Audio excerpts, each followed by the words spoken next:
Hello and welcome to State Matters. I'm your host, Matt Muratore. As we all know, the Mayflower arrived in Plymouth Harbor in 1620 after first stopping in Provincetown. Our 2020 shows will be dedicated to 400 commemoration of this event. There is no better guest to join us for this discussion than the Executive Director of the Plymouth 400 Inc., the nonprofit organization in charge of the signature events, Michele Pecoraro. Michele, thank you for joining us. Thank you for having me, Matt. And I know you're at a busy time of year, Yeah. so I really appreciate this 30 minutes that you have. It's actually a busy time of my life. Yeah, I bet. So we always start off the show as just learning a little bit about who our guests are. So Sure. if you could tell people a little bit about your background. And Sure. I've come a strange route, actually, to this job, but I started my career as a teacher, and I've always seen myself as an educator in all of my jobs. And I got very invested in the tourism industry about 20 years ago when I started working at Plymouth Plantation.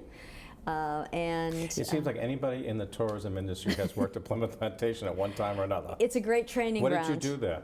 I was the public relations manager. okay. I worked there twice, actually. Okay. I was public relations manager, and then I was in charge of international and group sales and marketing. Okay.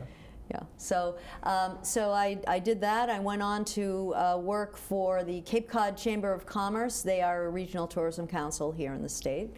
And I was the vice president there in charge of operations and international marketing. And this job just came up, the listing came up, and I got a lot of calls. Yeah, how did you get to this Well, job? I got calls from a lot of my friends in the tourism industry saying, this job was made for you. You've got to at least, put your hat in the ring. And in essence, I think it was in a way made for me with the educational background and my business background in general, because I did work in business for a number of years. And having worked in the tourism industry, this is an economic development project through the tourism industry. So you had it all. What did you do in business? I worked at Pilgrim Healthcare. Oh, did And you? then Harvard Pilgrim Healthcare. Oh. But I've always worked in the promotions, PR, marketing Yep. arms Nice. of those organizations. Nice. Now, you have a couple of famous people in this area of the state that you actually taught. I do. Who are they? I do. So we have two public servants that were in my classes at Marshfield High School. Now, I was newly graduated from college, That's okay. I would They say. both look older than you, so that's okay. But yes, Jim Cantwell. Former state rep out of Former Marshfield. state rep, Yeah. and Joe. Now he's chief of staff for Ed Markey. For Ed actually, Markey, yeah. and Joe McDonald, Yeah, our sheriff. Yeah. both graduated through my public speaking class. So I always like to say I turned out two public servants. You did, and they two great ones too. So that's Yeah. great. That's great. Let's get into the 400 now. Yes. But we need to start from the beginning, 400 years ago. Yes. We hear this all the time. The story that we hear and the actual true story of what really happened. Talk about that a little bit. Sure. So what we learn and what we hear really is based on 18th and 19th century thoughts about the Pilgrims, what they, how they came here, what they did, and largely there's always mention of the native people. And once Thanksgiving became a national holiday, that got elevated to the Pilgrims and Wampanoag, feasting together, and that was known as the first Thanksgiving. And it was a national holiday to 100 years Till later. 100 years later, Yeah, right. right. Under Lincoln, President Lincoln. So what we hear is a lot of that has become mythologized over time. And so what we have gotten back to in this commemoration, because we live now in the 21st century, we knew that we couldn't tell this story without a native voice. A lot of people like to tell the natives' story, but having them tell their story from their perspective is a whole different thing. So we have this this mission to balance the history, so that all histories, including the history that started back in England, the history of the Pilgrims when they went to the Netherlands, to Leiden. It's four nations, it's perspectives of all of those nations, and that includes the Wampanoag Nation, and the English, and the Dutch, and of course the United States. And what's the Wampanoag side of this? What are they saying about this? Well, it is.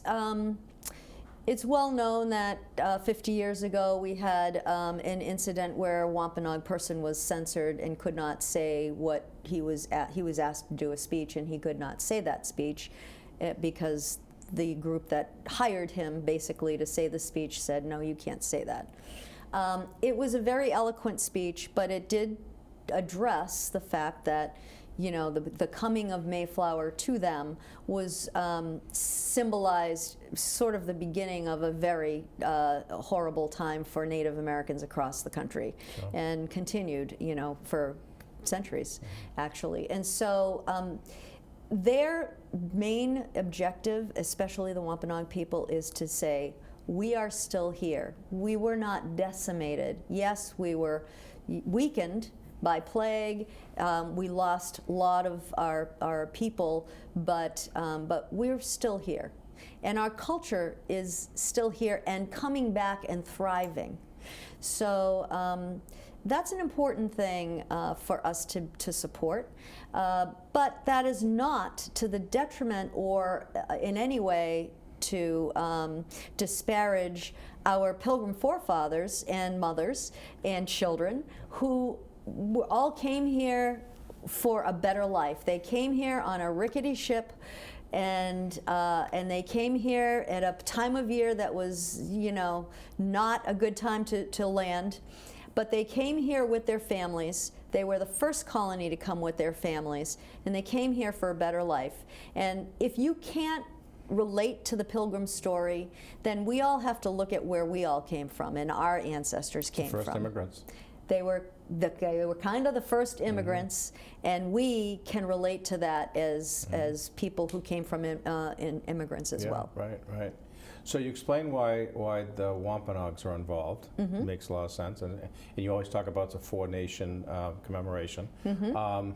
What always strikes me, and you and I have been to Plymouth, England a couple of times, is why the English are so vested and interested in since the boat left them. Yes. Why is that? Well, I'll tell you, we are two countries separated by a common language. We see things differently.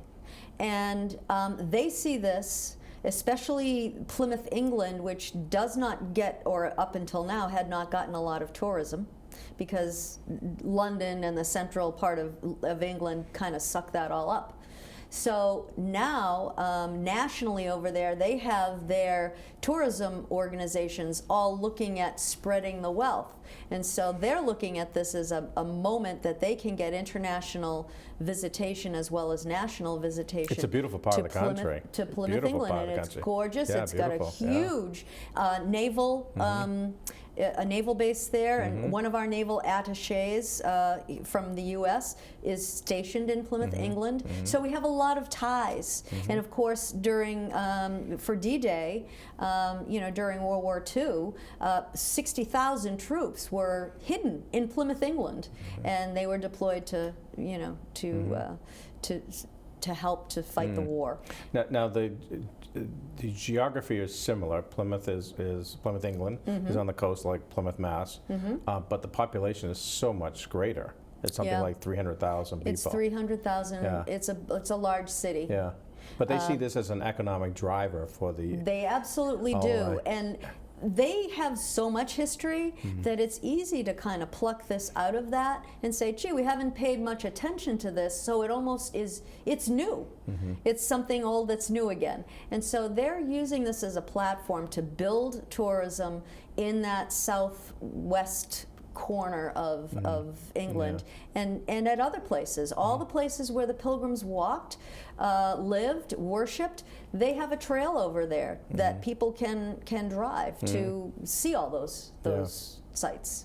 And the fourth is Leiden, Netherlands. So why Netherlands, are they important to this story? So the Pilgrims lived in the Netherlands before they came here for about 12 years. And so they left Plymouth, UK and went there. Yes, they left Plymouth, England and went there so they could practice their religion as they wished. And The Netherlands was saw itself as the city of refugees, and so they still call the Pilgrims the Pilgrim refugees. That's how they refer to them. And again, so much history that the Pilgrim history is just a blip, but now they're able to pull it out and elevate it. And the fact that Rembrandt, who was a 15-year-old boy at the time the Pilgrims were there, may have crossed paths with Governor William Bradford, who was also of the same age, is fascinating. It shows us that we're so connected. We're not just a little Plymouth in the middle of an ocean here. We are so connected to the world. And does Leiden see this as another economic engine for them as well? Yeah. Absolutely. It's just another way for them to bring economic prosperity. Yeah. That's great. So your organization, the Plymouth 400 Inc., it's a nonprofit. It's been around for a dozen years now, 10 years now. Yes. But recently, one of the last 3 years, the governor appointed a state commission. Yes. For that. I think 2016. And it was how many members? 24? 35. 35 members? Yes, 35 members. The largest commission in the state. In the state, right, yeah. And why was that important to this commemoration? Well, when we call something Plymouth 400, it sounds very local. Yeah. And what we needed to do... And by the way, I always say, I think that was a mistake that we did. I wish we had called it Massachusetts 400. Right, because I know I've been fighting this on the Hill for 5 years that I've been there. People say, when are you having that party in Plymouth? Yeah. And I have to keep explaining, it's not just about Plymouth. It's about the Commonwealth, it's about the nation, it's about the country. It's about bringing people here to spend their money and go home. Right, yeah. So why was that important, that commission? It was important to have the commission. First of all, it gave us more credibility. It also connected us to the state in a way we would not have been otherwise. So on the commission, about half of them are representatives from state agencies that we may need to liaise with, or we have liaised with, and half of them were from the business community. And the idea behind it was that we could have help from the business community in funding, and we could have help from the state in knowing what we were doing and how they could help. And so MassDOT, MBTA, the Education Commission, they are all part of the State Commission, and as many others as well. But I think there's all the Secretary of Cabinets. It's pretty much all the cabinet secretaries, except for one that doesn't make sense. Yeah, exactly. Right? So it is.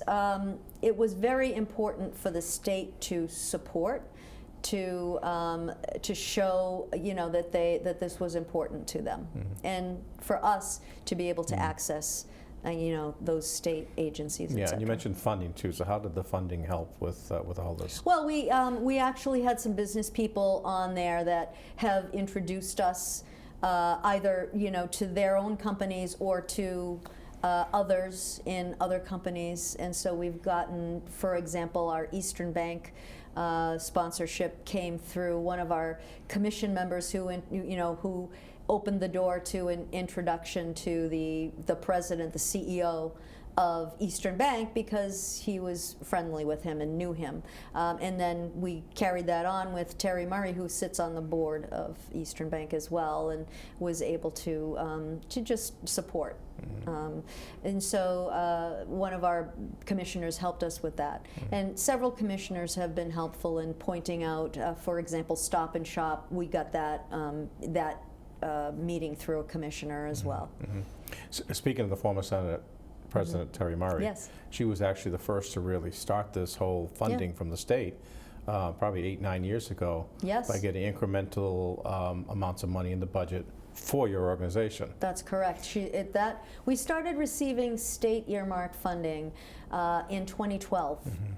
And that was when she was still in office. And we have received different amounts throughout the years since 2012. But it has been our seed money to do all of the research and the work that needed to be done for the planning of such a large commemoration over a full year. It's a big undertaking. Sure.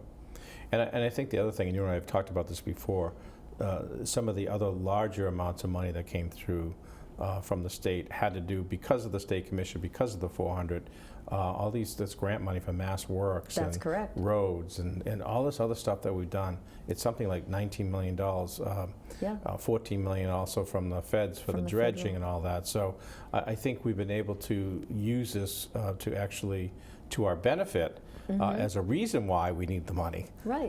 We've always seemed to plug Plymouth 400 is why we need all this money for the waterfront. Absolutely. Why we need this money for X, Y, Z. It's a deadline. Yeah, If you're going to yeah. do an economic development project, you have to look at it holistically. And the town of Plymouth is the epicenter of this. Yes, it is, Provincetown's a part of it, and Duxbury's a part of it, and all of the communities on the Cape, and all of the communities on the South Shore. But realistically, everyone's going to end up coming to Plymouth, touching Plymouth, and so we need to show them that we are a viable and well run tourism destination, so they'll come back. Right, and that's the goal. That Yes. they're going to come back year after year after year, not just one and done in This 2020. is a sustainable Yeah. moment in Yeah. Plymouth's history. It's a moment to create more sustainability, to raise our profile, both in the education field, in the tourism sector, in the business sector. I mean, this is a great place to start a business. Absolutely, yeah. And yeah. that's, people who come here to enjoy the commemoration, they get to look around. They get Yeah. to see where they might live next. And Yeah. that's another reason for the economic, impact of this. One of the pieces of funding came through, and you were talking about education, was this Mass Chronicles. Yes. Can you tell people what the Mass Chronicles are and what's going to happen with that? Yes, so this is very exciting because it is encompassing Plymouth Public Schools and Dr. Gary Maestas, our superintendent, and Bridgewater State University, and Fred Clark, the president of Bridgewater State University. And we're working together between them and Plymouth 400 on this new Massachusetts Chronicles, which is a history of the state of Massachusetts, which we haven't seen in a long time.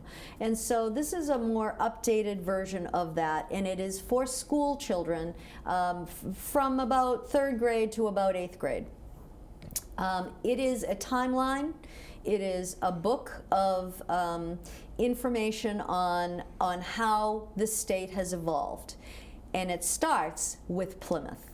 And many of our books, our histories here, do not start with Plymouth, they start with Mass Bay Colony. And so this book starts with Plymouth. It actually starts before Plymouth Colony with the native people, and it works its way all the way through to modern day. That book has gotten a lot of attention from the state. We got a $100,000 earmark to produce the book, and we have a donor now through Bridgewater State University who has donated money to put a full classroom's worth of books in every school in Massachusetts. So is that 35 books for every school? 35 books Wow. in every school in Massachusetts. Think of that, how many schools there are. There's a couple hundred, There's- 250, 260, something like Yeah. that schools. Yeah. Maybe close to 300 schools. So and that every includes school high had it. schools, and now we're talking about libraries, because librarians have said, Well, well, that's right. wait a minute. It's not just going to be high school. It's going to be elementary school, middle school It's as all well. schools. Oh, Yeah, it's all geez. schools, every Wow. school. wow. Wow. Yeah. What a legacy. That's a huge legacy huge for legacy, yeah, Plymouth. yeah, and again, absolutely. Plymouth is going to be in the forefront Yeah, of that. yeah, Plymouth yeah. is who is driving Yeah, that.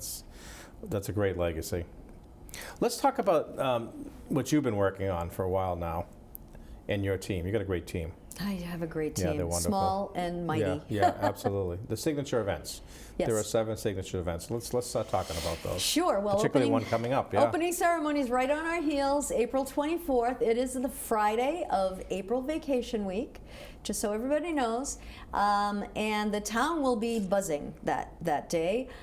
We have several VIPs coming. We have the Earl of Devon from the UK. We have Prince Michael, who is in the direct line of the current monarchy. Prince Michael of Kent. We have the Lord Mayor of London and the Lord Mayor of Plymouth both attending. And we will have the former Prime Minister John Major also in attendance. That's terrific. Those are just the people that are coming from the UK. Right. We will have many of our Leiden connections and Dutch connections who are also coming. We definitely the Mayor of Leiden will be here, and our counterparts. We have organizations in both of those countries that do exactly what we do for their country, and so you know, those organizations will also be coming to these events. And then we will have a contingent of General Society of Mayflower Descendants, New England Historic Genealogical Society, the Wampanoag tribes. So there will be a lot of people, you know, here for opening ceremony. Now, I understand you invited all the living presidents, so where does that stand at this point? So we've been declined by a few. We have not heard from one or two. But at this point, we think we're probably not going to see a living president here, unless, of course, the election year brings us our current president or someone else from the White House, or we know that we may see a lot of candidates as well coming through Plymouth. Yeah. What else is going to happen that day? Because you have something special happening downtown. Yes, we do. So the actual day, it consists of a military procession of colors and honor guards and bands. And that will kick off the morning at around 11 o'clock, coming up the street from the other side of town, not the usual parade route, from Stevens Field. Yeah. And that will come through, and the tail of that will mark the beginning. We'll go right by Memorial Hall and mark the beginning of the opening ceremony. And then we'll have a ceremony on the steps of Memorial Hall with Native people involved in that, and then everyone will go in. And we have a nice speaking program and musical program inside Memorial Hall. All of this will be live broadcast on NBC 10, Telemundo, and NECN, and possibly on the Today Show, or at least cut-ins. And so that's the beginning. We also have waterfront activities going on that day with those bands that have been in the procession playing on the waterfront at the band shell. We have reenactor groups from all around coming to, and those will be timed reenactments on the waterfront. We have a big luncheon and watch parties all through the center of town. So we're asking all the businesses, because this is for the businesses, we're asking all the businesses in town to open their doors to the public, have a watch party. They can even do it by invitation only. Maybe they use this as a client building or an employee building event. And so but it'd be cool just sitting in a restaurant and watching your hometown on live TV. Not all of us can fit into Memorial Hall, so this you'll see it all broadcast live. We have a big watch party at the Hotel 1620, which is also a fundraiser for Plymouth 400. So we've got a lot going on that day. Yeah, that's great. So what else? What are some of the other events you have coming up this year? So we have a big maritime festival coming up. It's a 2-day event, and that's June 27 and 28. Okay. And that is, we have 6 wooden tall ships coming to complement the Mayflower, who will be back in her berth for that event. She's back by Memorial Day, She's back by Memorial Day. Good, She'll be coming in, I believe the 21st is the date that she's scheduled, barring any weather conditions, etc. So she'll be back in May, and then in June we'll be a big family again, and we will have those wooden tall ships, which could never have been in this harbor before dredging. So that's a really important note on the economic side, that we now have another entry point for people. We have 6 small cruise ship visits scheduled for 2020 as well. Oh, is that right already? The Blount Cruise Lines have 6 dates that they are selling to Plymouth in 2020. Now, that doesn't mean they're going to sell out all 6 dates, but we definitely will have that smaller cruise ship that brings about 200 to 250 people in our harbor in 2020 for the first time ever. Yeah, that's terrific. So that's June. Then what happens? Something in August too? Yes, in August we have the Wampanoag Ancestors Walk. It's a first-time event. and that will be where it's probably a smaller event, but that will be where the Native people will gather and walk throughout the town, blessing different spots that are historically important to them. And what's the date of that? And that is August 1st. Okay. Yes. And Now then we, in September, now we move in September. September's busy. September is a huge month because of the triennial conference of the General Society of Mayflower Descendants in 2020. It's a big year for the General Society of Mayflower Descendants. I bet. And usually we see about 500, 600, 700 people that come to those triennial conferences. They already have surpassed that number, and they are, we're likely to see 1,000, 1,500 Mayflower descendants descending on Plymouth. They'll be going to Provincetown for several days when the Mayflower is down there that week that they're here. We also have a signature event at the beginning and end of that week. One of them is the State House event, which is a signature event, and that happens at the State House, and the Bradford manuscript, the Bradford's Journal, will be on display for that event, the original. And so that will be at the State House on the 14th.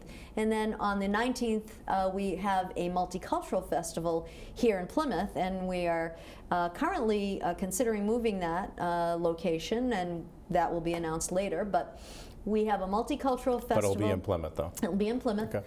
And that will be where we acknowledge the fact that we're all immigrants, and except for the Native people, we are all immigrants, and the Mayflower passengers were as well. Mm-hmm. And so all of the food and culture and music of all of the different people who've come here over time. And then we have Thanksgiving. And then we have our wonderful event, Illuminate Thanksgiving, but we're pulling it all the stops out, working with the Thanksgiving parade at the beginning of the week and going right through to Thanksgiving evening. And one of the things that Plymouth 400 has been striving to do is create more activity in November, so that the town can maybe take this forward and do Illuminate Thanksgiving along with a parade every year, so that we become, which we are, the home of Thanksgiving. But sometimes you don't see that in town after the parade is over. You don't see as much tourism as we could be getting. Wow. Wow, it's going to be a busy year. It's going to be a busy year. So it wraps up at the end of the year, and a question I get asked a lot is, what happens with any funding left over, particularly funding from license plates? People seem to like the license plates. They want to continue it. Absolutely. What happens with that funding afterwards? I want to keep mine. I'm going to keep mine too, yeah. So we are, as an organization, our board is determining now, what they will be after 2020.